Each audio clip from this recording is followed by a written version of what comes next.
Hello everyone, I'm Jessica Blackbird. Welcome to my channel.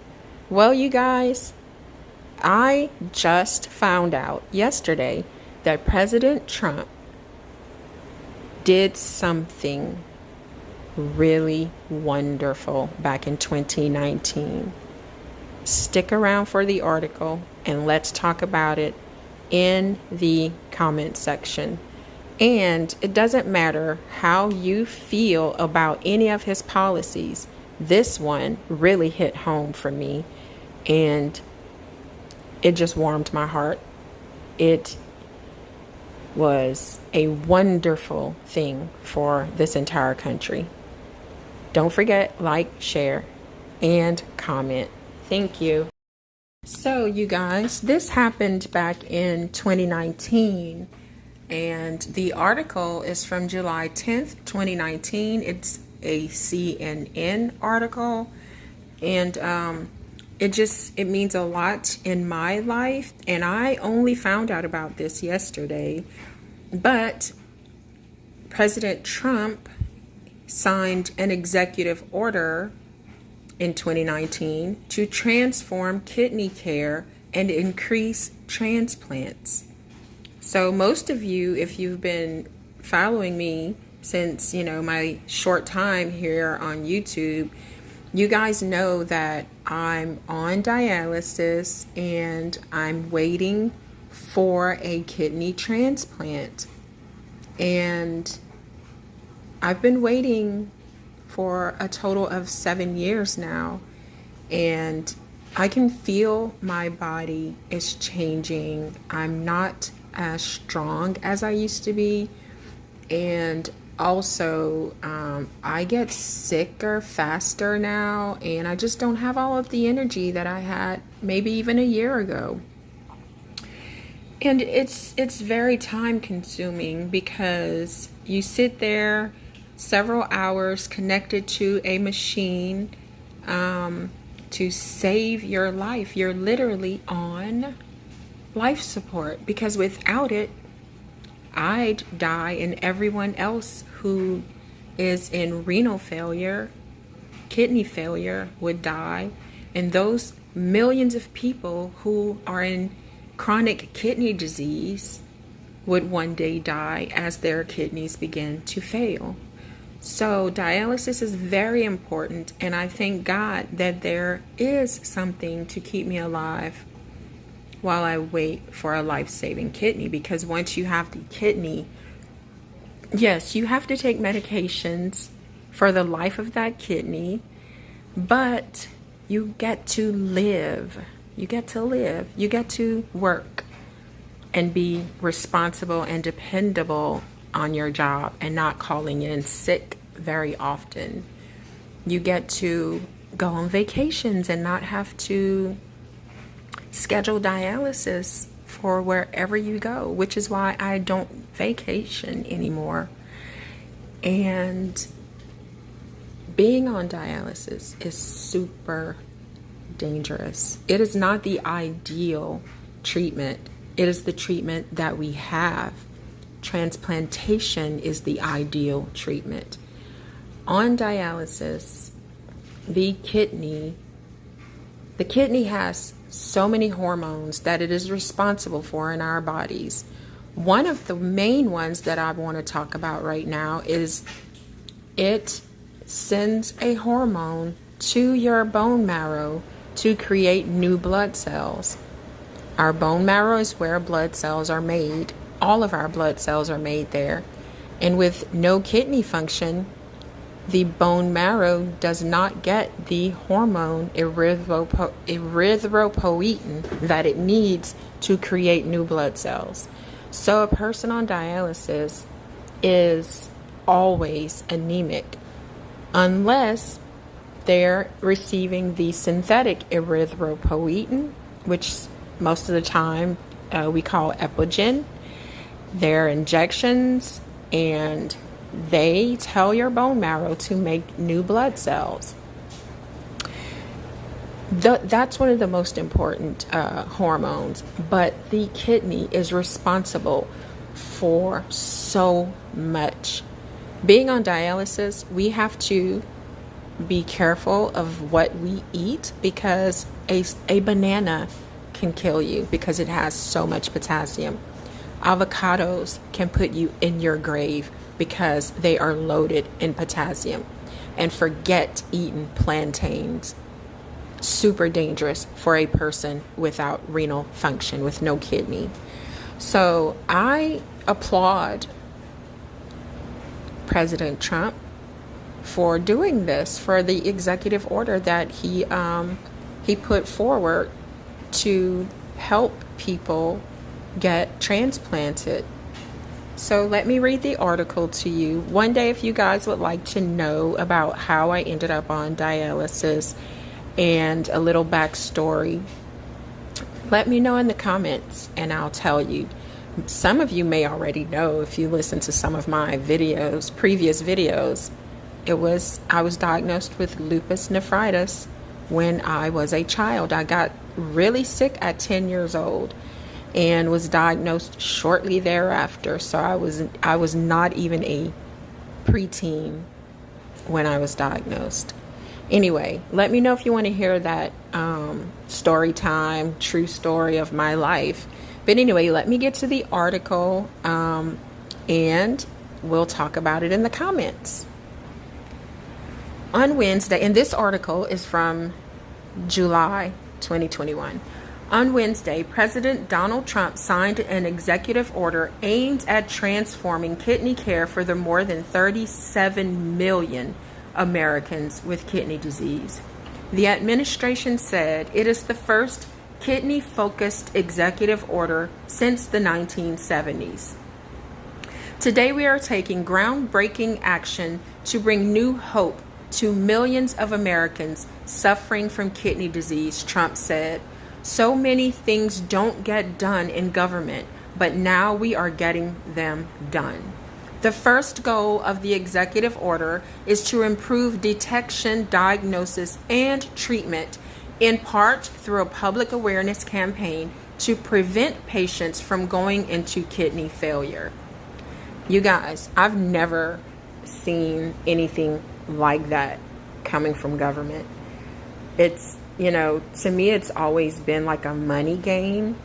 You let people go into renal failure, you put them on dialysis for the rest of their lives.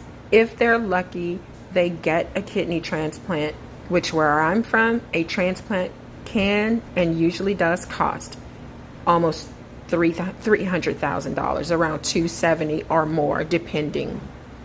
Back to the article. By some estimates, 96% of people with kidney damage or mildly reduced kidney function don't know they have a problem, according to the U.S. Centers for Disease Control and Prevention. When patients don't learn they're ill until it gets to a critical stage, they cannot take preventative steps and often need dialysis or a transplant. Of the 100,000 Americans who start dialysis each year, 50% die within 5 years, according to the president. I have seen this with my own two eyes. People who started dialysis after I did, and they've already gone. They've already passed on within 2 to 5 years. And that is definitely true. The goal of the executive order is to reduce the number of end-stage renal disease patients by 25% by 2030. Kidney disease is a large and growing public health problem that will get worse since obesity is a known risk factor. The majority of American adults are considered overweight or have obesity. So I'm not obese. My issue is lupus nephritis. I'm actually in remission, and the remission came once my kidneys failed. But I have been on dialysis a total of 20 years of my life. I was a teenager when I began dialysis, diagnosed before I was a preteen, and a teenager when I began dialysis. So 20 years of my life. I have been back on dialysis for 4 years. I had a transplant. The kidney was not very good, and I'll tell that if you guys want to hear the whole story, which is why it only lasted a few years, and the doctors knew that was going to happen. So it was nothing that I did wrong. They told me they didn't know about the issues until the kidney had been placed in me a day later. Anyway, so yeah, there are a lot of overweight people who come to dialysis. And what usually happens with them is that they have diabetes in conjunction with obesity, and the kidneys are damaged by the elevated glucose levels in their bodies. And you guys, there's something else I would like to say. There's something called NSAIDs, NSAID. Those are in Motrin, ibuprofen, things like that. They damage something called prostaglandins in your kidneys. Anyone with renal issues, please talk to your, I'm not giving you medical advice. Just talk to your doctors about NSAIDs and see what they tell you about using them or not using them. Back to the story. Family history, high blood pressure, and diabetes also put people at risk. The second goal of the executive order is to increase access to affordable options for patients with end-stage renal disease. End-stage renal disease, ESRD, is just another way of saying kidney failure. That includes providing a new Medicare payment structure that would encourage more in-home care rather than treatment at dialysis centers. The U.S. Department of Health and Human Services said it would like to have 80% of new patients in 2025 either receiving dialysis at home or receiving a transplant. The current Medicare payment system encourages in-center home hemodialysis as the default treatment.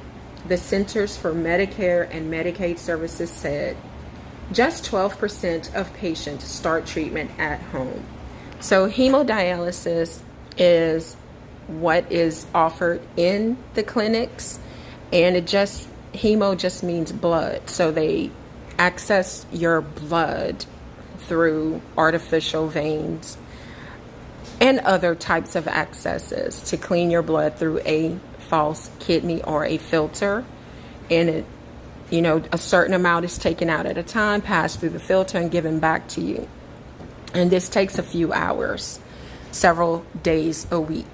There are all sorts of dialysis treatments available now for in-home care. If you're a person who is having to decide, speak to your doctor about the different types of care, the different types of dialysis, and what would work out better for you. Patients in a center-based treatment spend about 12 hours a week there, making it difficult to keep a regular job. Studies have also shown in-home treatment improves quality of life overall, gives patients greater autonomy, and lower costs and hospitalizations overall. The administration also hopes to encourage the development of wearable artificial kidneys as an alternative to dialysis. So I read about this a long time ago, where they're trying to develop an artificial kidney that can be implanted, and that filter would last a certain amount of time before you had to change it out. I have not seen any new advances, and I haven't heard anything about it in several years until right now, reading it. The third goal is to double the number of kidneys available for transplant by 2030. There are nearly 100,000 Americans on the waiting list to receive a kidney transplant, Trump said. The mortality rate for people with kidney disease makes it the 9th leading cause of death in the United States. The order will create new payment models as an incentive for treatment centers to modernize the organ transplant system. It will also call on Health and Human Services to improve support for living kidney donors, such as covering costs for child care and lost wages for living donors. Currently, experts say there are some barriers for living donors that include the possibility that they would lose their life insurance if they donate or face higher insurance rates. Those issues weren't addressed in the signing ceremony. There is, however, a bill in Congress that would prohibit the denial of coverage or increased premiums when someone becomes a living donor. HHS Security Alex Azar said there will be new payment models encouraging patients to receive transplants rather than remain on dialysis. You guys, I don't know who in their right mind would prefer to remain on dialysis. Take it from me, it is not where anyone should be. It is very, it basically controls your every day and your every move because your whole life revolves around dialysis. It plans your schedules for you. If you don't have kidneys, it plans your meals for you. You know, what else can I say? Your entire life revolves around it. So transplantation is the better outcome. You will feel better. You will be able to work. You will be able to vacation. You will be able to eat and drink because on dialysis, you can only have a liter of fluid between treatments, and on the weekends, like if you go on Monday, Wednesday, Friday, then you're off Saturday, Sunday. If you go Tuesday, Thursday, Saturday, you're off Sunday and Monday. Those 2 days are called your weekends, and you're allowed 3 kilos, which is like 3 liters. And once you hit, look, I've gotten to 3 liters of fluid before over a weekend because I ate something salty, which is what I was not supposed to do. I was super thirsty and I drank up to 3 liters and I felt horrible. I had to sleep sitting up because the fluid sometimes wants to go into your lungs. So it's not the ideal treatment. Transplantation is the ideal treatment. The U.S. government currently spends more than $114 billion each year on patients with kidney disease. That is 1/5 of the spending on all Medicare dollars, Azar said. Azar believes the executive order will save money in the long run. Dr. Holly Kramer, president of the National Kidney Foundation and a nephrologist at Loyola University Medical Center, characterized the executive order as a major win in the battle against kidney disease. They have thought about the entire spectrum of kidney disease, from better detection to better dialysis therapies and better access to transplantation, Kramer texted from the event. We are so thrilled. This is a big and positive policy change for patients and caregivers, said Rick Lofgren, president and CEO of the Children's Organ Transplantation Association. For the Trump administration, kidney disease is personal. First Lady Melania Trump underwent an embolization procedure to treat a benign kidney condition in May. At Wednesday's event, Azar spoke about how his father suffered from end-stage renal disease. Remember, end-stage just means your kidneys no longer work, you're in renal failure.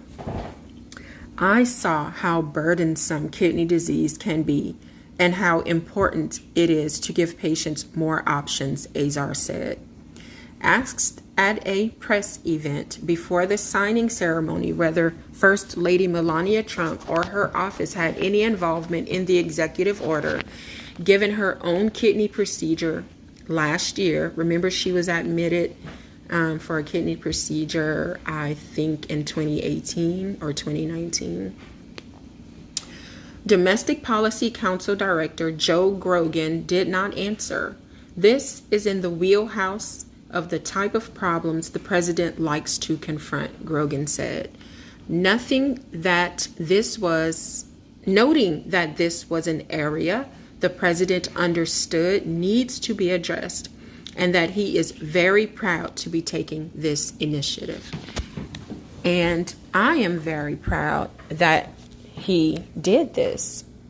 And I feel bad that I didn't know about it until yesterday, because this was something major in my life that I should have known about. And everyone who loves someone with kidney issues should have known about this. Why didn't they make that a huge note in the media? I mean, so many of us, I spoke to other people, never heard of this. We knew about the first lady having the kidney procedure. It was all over the news, but there was nothing said. I don't remember. Maybe CNN talked about it once, but I see the article because I went and looked for it. Anyway, I want to say a great big thank you to the former administration for doing this for all of us and our families, because they watch us suffer. And I feel bad for people who've lost loved ones to this disease. It is not a pretty thing, and it is a very hard life. But like I said before, I'm alive. I am alive. And my family still gets to see me and talk to me. And one day, I hope to have a good functioning kidney transplant that has no issues, and I can get back to work and help other people. I miss that. I miss being able to help others, because right now I'm trying to help myself. Let me know in the comments if you guys knew about this, and let me know if you or someone that you love is going through dialysis. How is it going for you guys? Let's talk about it. This is very important, and I'm very proud of President Trump for doing this.